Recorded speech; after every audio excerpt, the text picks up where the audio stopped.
بسم اللہ الرحمن الرحیم۔ السلام علیکم۔ تمام نئے آنے والے دوستوں سے گزارش ہے کہ ہمارے اس یوٹیوب چینل کو ضرور سبسکرائب کریں۔ لوطی کی سزا۔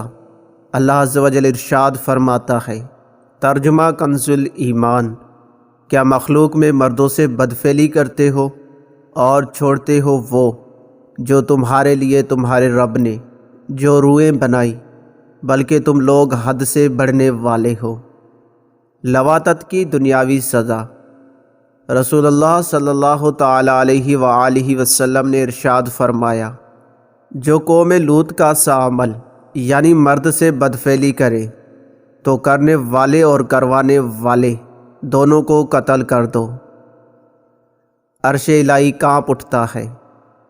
حضرت سیدنا ابن عباس رضی اللہ تعالیٰ عنہما فرماتے ہیں، لواطت کی سزا یہ ہے کہ لوطی کو بلند و بالا چوٹی سے پھینکا جائے، پھر اوپر سے اس پر اس وقت تک پتھر برسائے جائیں جب تک مر نہ جائے، اس لیے کہ اللہ تبارک و تعالیٰ نے قوم لوط کو یہی سزا دی تھی کہ ان پر آسمان سے پتھر برسائے تھے، اور لواطت کرنے والا اگر دنیا بھر کے پانی سے نہا لے پھر بھی اس کا باطن ناپاک ہی رہے گا جب تک کہ توبہ نہ کر لے۔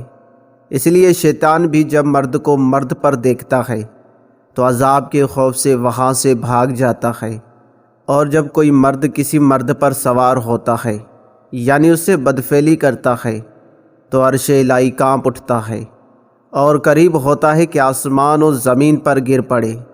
ملائکہ آسمان کے کناروں کو پکڑ کر اس وقت تک سورہ اخلاص کی تلاوت کرتے رہتے ہیں جب تک اللہ جبار و قہار عز و جل کا غضب ٹھنڈا نہیں ہوتا۔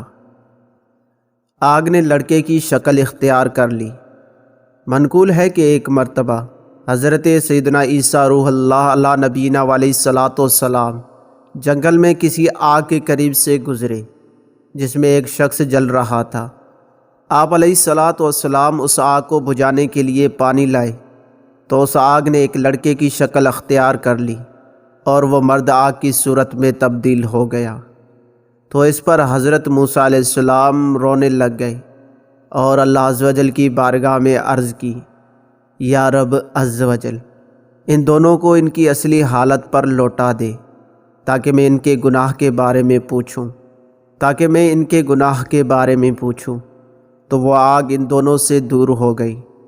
آپ علیہ السلام نے دیکھا کہ ان میں سے ایک مرد اور دوسرا لڑکا تھا۔ مرد نے عرض کی، یا نبی اللہ علیہ السلام، میں دنیا میں اس لڑکے کی محبت میں گرفتار تھا، شہوت نے مجھے اس حد تک پہنچا دیا کہ میں نے جمعہ کی رات اس کے ساتھ بدفعلی کی اور پھر دوسرے دن بھی اس کے ساتھ بدفعلی کی۔ ایک شخص ہمارے قریب آیا اور کہا، تم ہلاک ہو جاؤ، اللہ عز و جل سے ڈرو۔ میں نے اسے جواب میں کہا، مجھے نہ اللہ عز و جل کا خوف ہے اور نہ ہی میں اس سے ڈرتا ہوں۔ پھر جب میں اور یہ لڑکا مر گئے تو اللہ عز و جل نے ہم دونوں کو آگ کی صورت کر دیا۔ اب کبھی یہ آگ بن کر مجھے جلاتا ہے اور کبھی میں آگ بن کر اسے جلاتا ہوں، اور ہمیں یہ عذاب قیامت تک ہوتا رہے گا۔ ہم اللہ عز و جل کی اس کے غضب اور نار دوزخ سے پناہ مانگتے ہیں۔ 7 قسم کے لوگوں پر لعنت۔ رسول اللہ صلی اللہ تعالی علیہ وآلہ وسلم کا فرمان عبرت نشان ہے۔ 7 قسم کے لوگوں پر اللہ عز و جل لعنت فرماتا ہے اور قیامت کے دن ان کی طرف نظر رحمت نہیں فرمائے گا، اور ان سے کہا جائے گا، جہنم میں داخل ہونے والوں کے ساتھ تم بھی اس میں داخل ہو جا۔ وہ 7 افراد یہ ہیں: قوم لوط کا سا عمل کرنے اور کروانے والا، ماں اور اس کی بیٹی کو ایک ساتھ نکاح میں جمع کرنے والا، اپنے پڑوسی کی بیوی سے زنا کرنے والا، عورت کے پچھلے مقام میں وطی کرنے والا، مشت زنی کرنے والا مگر یہ کہ وہ توبہ کر لے، اور اپنے پڑوسی کو ایذا دینے والا۔ شیطان کا پسندیدہ عمل۔ حضرت سیدنا سلیمان بن داؤد علیہ نبینا علیہ الصلاۃ والسلام نے شیطان ملعون سے پوچھا، تجھے کون سا عمل یعنی گناہ زیادہ پسند ہے؟ ابلیس لعین نے کہا، مجھے لواطت سے زیادہ کوئی عمل محبوب نہیں، اور چونکہ اللہ عز و جل کے نزدیک سب سے زیادہ ناپسندیدہ عمل یہ ہے کہ مرد کے اوپر مرد اور عورت کے اوپر عورت آئے، یعنی بدفعلی کرے، اس لیے مجھے اس سے زیادہ محبوب کوئی عمل نہیں۔ حضرت سیدنا سلیمان علیہ السلام نے فرمایا، تو ہلاک ہو جائے، ایسا کیوں ہے؟ اس نے کہا، اس لیے کہ جس کو اس کی عادت پڑ جاتی ہے اسے ایک گھڑی صبر نہیں آتا، اس لیے اللہ عز و جل کا اس پر شدید غضب ہوتا ہے، اور جس پر اللہ عز و جل کا غضب شدید ہو جائے وہ اسے توبہ سے روک دیتا ہے۔ قوم لوط کے افعال۔ رسول اللہ صلی اللہ تعالی علیہ وآلہ وسلم کا فرمان عالی شان ہے، شطرنج کھیلنا، گدھوں کی دوڑ کا مقابلہ کرانا، کتوں میں لڑائی کروانا، بھیڑوں کی آپس میں ٹکر مروانا، مرغ بازی کرنا، تہبند کے بغیر حمام میں جانا اور ناپ تول میں کمی کرنا، یہ سب قوم لوط کے افعال ہیں۔ ہلاکت ہے اس شخص کے لیے جو ایسے کام کرے، اور ان کا سب سے بڑا گناہ عورت کا عورت سے اور مرد کا مرد سے لواطت یعنی بدفعلی کرنا تھا۔ جب انہوں نے حیا کی چادر سروں سے اتار پھینکی اور اللہ عز و جل کی نافرمانیوں پر دلیر ہو گئے تو اللہ تعالیٰ نے ان لوگوں کو سروں کے بل اوندھا گرا دیا، ان کے شہروں کو الٹ دیا اور آسمان سے پتھروں کی بارش برسا کر انہیں عذاب دیا۔ آگ کی چادریں۔ حضرت سیدنا جعفر بن محمد رحمۃ اللہ تعالیٰ علیہ فرماتے ہیں، قرآن مجید پڑھنے والی دو عورتوں نے میرے پاس آ کر پوچھا، کیا عورت کی عورت پر سوار ہونے یعنی بدفعلی کرنے کے عمل کا ذکر کتاب اللہ میں ہے؟ میں نے کہا ہاں ہے، وہ توبو نامی بادشاہ کی قوم کے تذکرہ میں ہے، اسی سبب سے اللہ عز و جل نے اس قوم کو ہلاک کر دیا تھا۔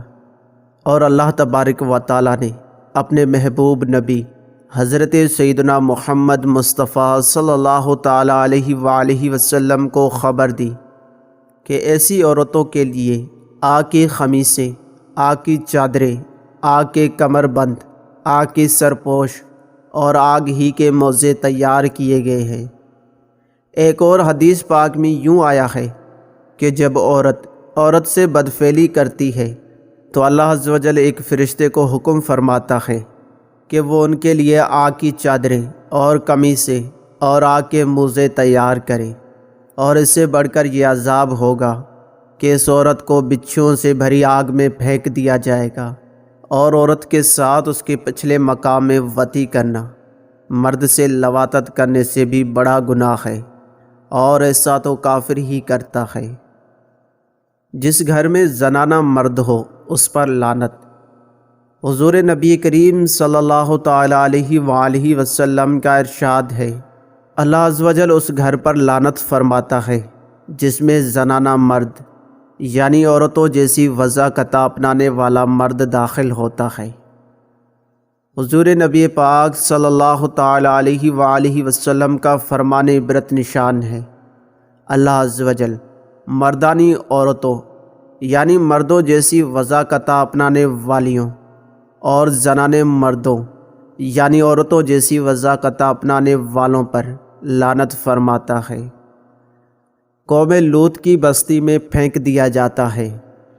رسول اللہ صلی اللہ تعالی علیہ وآلہ وسلم نے ارشاد فرمایا، جو شخص قوم لوط کا سا عمل کرتے ہوئے مر جائے تو وہ اپنی قبر میں ایک گھڑی سے زیادہ نہیں ٹھہر پاتا کہ اللہ تبارک و تعالیٰ اس کی طرف ایک فرشتہ بھیجتا ہے جس کی شکل و صورت اچک لینے والے پرندے کی مانند ہوتی ہے، وہ اسے اپنے پنجوں سے اچک کر قوم لوط کی بستی میں پھینک آتا ہے تو وہ جہنم میں ان کے ساتھ سنگسار ہوگا، اور اس کی پیشانی پر لکھ دیا جاتا ہے، یہ شخص اللہ عز و جل کی رحمت سے مایوس ہے۔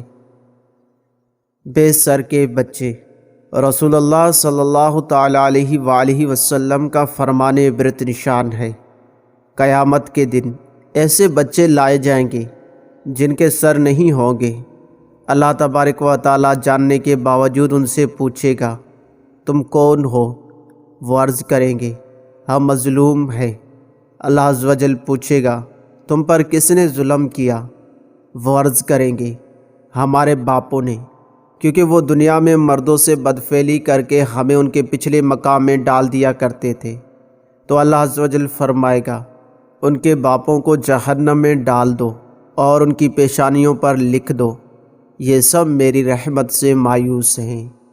اے بندے، اللہ عز و جل تجھ پر رحم فرمائے اس سے پہلے کہ تیرے اعضاء تیرے خلاف گواہی دے اور تیری زبان کو حلق سے نکال لیا جائے، تو اس کی رحمت سے محروم ہونے سے بچ اور نافرمانیوں، خطاؤں اور گناہوں سے توبہ کر لے۔ وہ مالک و مولا عز و جل تمہیں تمہارے ناموں سے بلائے گا، جو کسی وقت بھی کسی کام سے بے خبر نہیں۔ اے نافرمان بندے، اس کی بارگاہ میں گڑ گڑا کر گناہوں سے توبہ کر لے، بے شک وہ کرم فرمانے والا، حلم والا اور غفور الرحیم ہے۔